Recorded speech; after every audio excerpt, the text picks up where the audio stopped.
Friends, आज 23 फरवरी 2021 को उत्तर प्रदेश की 61 सीटों के लिए 59 सीटों के लिए पोलिंग हुई, जिसमें जो फोर्थ फेज है उसकी पोलिंग हुई, जिसमें पिछली बार 59 सीटों में 51 सीटें बीजेपी ने जीती थी, 4 सीटें समाजवादी पार्टी ने, 2 बीएसपी ने और 2 कांग्रेस ने। इस बार पिछली बार तकरीबन 64% की पोलिंग हुई थी इन 59 सीटों पे, और इस बार तकरीबन 59% पोलिंग हुई है। तकरीबन 5% का ये डाउनफॉल है। दूसरी बात एक ये भी है कि जितना कि शहरी एरिया है लखनऊ वगैरह का, उसमें पोलिंग बहुत कम है। उसमें तो तकरीबन 5 से 8% के बीच में कम पोलिंग हुई है। वैसे एक बात तो है कि उत्तर प्रदेश क्या पूरे देश में ही जो शहरी एरिया होता है वहां पे कम पोलिंग होती है, और उसमें बीजेपी का एक स्ट्रॉन्ग वोट होता है। इसी तरह से पिछली बार जो लखनऊ की जो 9 सीटें थी उसमें 8 सीटें बीजेपी ने जीती थी। लखनऊ में बीजेपी काफी हद तक स्ट्रांग है। इसमें तकरीबन 8 सीटें जीती थी। इस बार भी 6 सीटें बीजेपी के चांस जीतने के। जो 3 सीटें हैं उसमें मोहनलालगंज की सीट बीएसपी जीत सकती है, और दो सीटें उसमें एसपी और बीएसपी का दोनों का ही चांस है।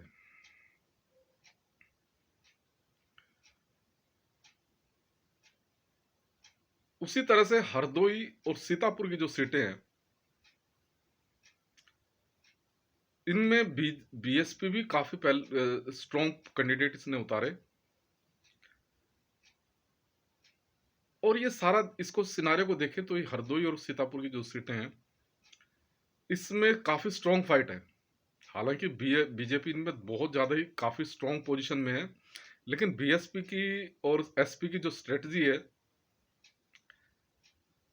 उससे ये सीटें ये ट्रायंगुलर कॉन्टेस्ट में। हालांकि बीजेपी इनमें जीत जाएगी। इन इन दोनों डिस्ट्रिक्ट की आधी आधी सीटों पे जीत जाएगी, और आधी सीटों पे इनकी पूरी तरह फाइट है। पीलीभीत में एसपी और बीएसपी में जबरदस्त कॉन्टेस्ट है। बीजेपी भी वहां पे 2 सीटों पे स्ट्रांग में है, लेकिन एसपी और बीएसपी भी पूरी तरह स्ट्रांग फाइट में है। लखीमपुर खीरी की सीटें वो ज्यादातर लखीमपुर खीरी मेनली अजय कुमार मिश्रा जिनका केस हुआ था कि उन्होंने किसानों को, उनके लड़के ने किसानों को कुचल दिया था, उनको जमानत तो मिल गई है, लेकिन बीजेपी ने काफी प्रिकॉशन रखते हुए उनको कैंपेनिंग में नहीं उतारा। तो इस वजह से लखीमपुर में बीजेपी काफी प्रिकॉशन लेते हुए बीजेपी सही पोजीशन में है।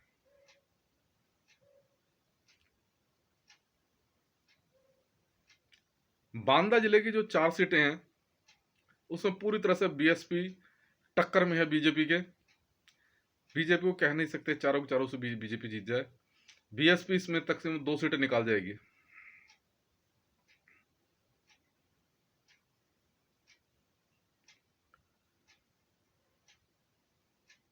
उन्नाव डिस्ट्रिक्ट है, इसमें सेंगर का केस हुआ था। यहाँ पे कांग्रेस ने जो उसको उसकी मदर को टिकट दिया है, उस सीट पे कांग्रेस निकाल जाएगी। उस सीट को चांसेस ज्यादा कांग्रेस के जीतने के हैं, और एसपी और बीएसपी भी यहाँ पे 2 सीटों पे टक्कर में है।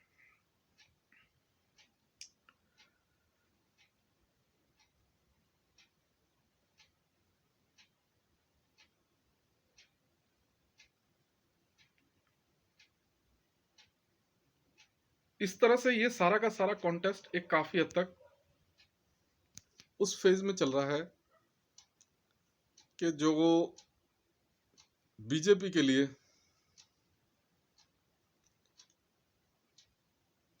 जो काफी परेशानी क्रिएट करने वाला है।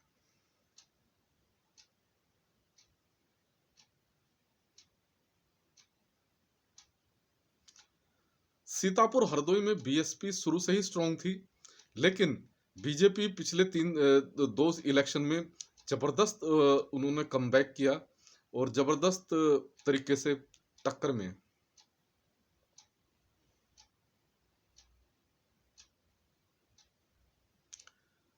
रायबरेली की जो सीटें हैं उसमें उसको इस बार अदिति सिंह जो थी उसमें बीजेपी को दामन थाम लिया, जो कांग्रेस की थी, अखिलेश सिंह की जो बेटी हैं, तो उनको सीट निकालने में कोई दिक्कत नहीं है इस बार।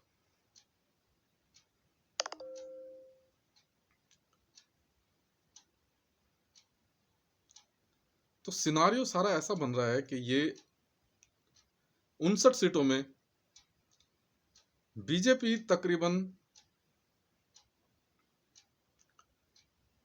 कल मैंने जो अंदाजा लगाया था इलेक्शन से पहले 20 का लगाया था, लेकिन इस बार बीजेपी तकरीबन 25 सीट की पोजीशन में पूरी तरह से स्ट्रांग पोजीशन में है, जो निकाल सकती है। समाजवादी पार्टी तकरीबन 12 से 15 के बीच में निकाल सकती है।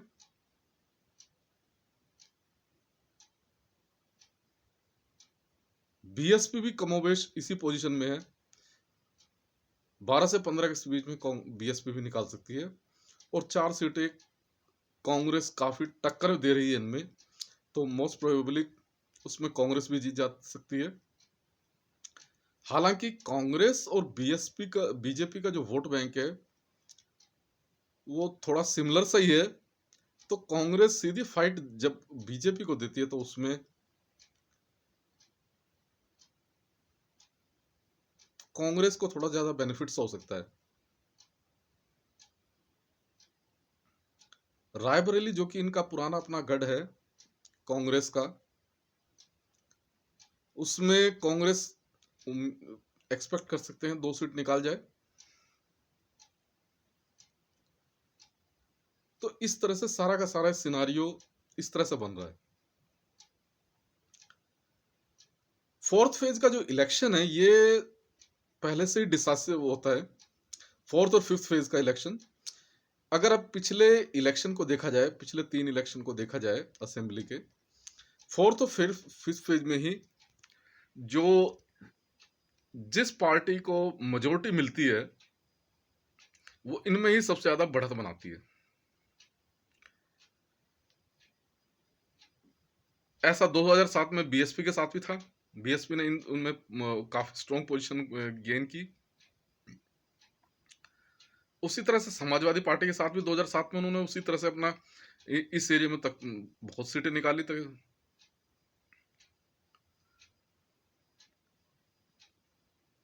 और फिर 2017 में बीजेपी ने तो जबरदस्त तरीके से 51 सीटें निकाली। हालांकि एसपी और बीएसपी ने तो 37-39 के करीब निकाली, लेकिन उसने तो बिल्कुल ही स्वीप किया। तो सिनारियो ऐसा बन रहा है कि अभी उत्तर प्रदेश की असेंबली हंग असेंबली की तरफ जा रही है। मीडिया जो प्रोजेक्ट कर रहा है, गोदी मीडिया प्रोजेक्ट कर रहा है कि ये बीजेपी की गवर्नमेंट बन रही है। सोशल मीडिया जो प्रोजेक्ट कर रहा है वो ये अखिलेश की गवर्नमेंट बन रही है। लेकिन ग्राउंड में रियलिटी थोड़ी चेंजेस हैं। बीएसपी पूरी तरह से स्ट्रॉन्ग फाइट दे रही है इन दोनों को। अभी परसों ही अमित शाह ने कहा कि बीएसपी के पोजीशन इतनी डाउन नहीं है, उसका रिलेवेंस इतना कम नहीं है। उनको जाटा वोट तो उनका जो कोर वोट है वो तो उन्हें मिलना ही मिलना है। मुस्लिम भी उनके साथ काफी साथ जा रहा है। अब ये उनका जो स्टेटमेंट है ये इनका पॉलिटिकल भी हो सकता है अमित शाह जी का। अमित शाह तो बहुत बड़े राजनीतिज्ञ हैं, क्योंकि उन्हें लग गया है कि शायद ओवैसी फैक्टर उनका काम नहीं करा, तो इस तरह से अगले 4 चरण है उसमें ये फेस काम कर जाए। मुस्लिम अगर जो आधे समाजवादी में बट जाए और आधे बीएसपी में बट जाए तो उनके लिए बीजेपी को सीट निकालना कोई मुश्किल ना हो। दोनों ही पार्टियां, एसपी और बीएसपी, पूरी तरह से स्ट्रॉन्ग फाइट में है। हालांकि एसपी बीएसपी से उनकी प्रिपरेशन रैली वगैरह से ज्यादा दिखती है, और उन्होंने जिस तरह से अलायंस किए रीजनल छोटी छोटी पार्टियों से, उससे भी थोड़ा सा उनका ज्यादा एज दिखता है। लेकिन बीएसपी भी इतनी डाउन पोजीशन में नहीं है। बीएसपी ने जिस तरह से टिकट डिस्ट्रीब्यूशन किया है, उस तरह से बीएसपी को तो कोई भी किसी भी तरह से उसको अंडर एस्टिमेट नहीं किया जा सकता। और शायद अगली बार ऐसा लगे कि बीएसपी ही गवर्नमेंट बना जाए, कोई ऐसी बात नहीं है।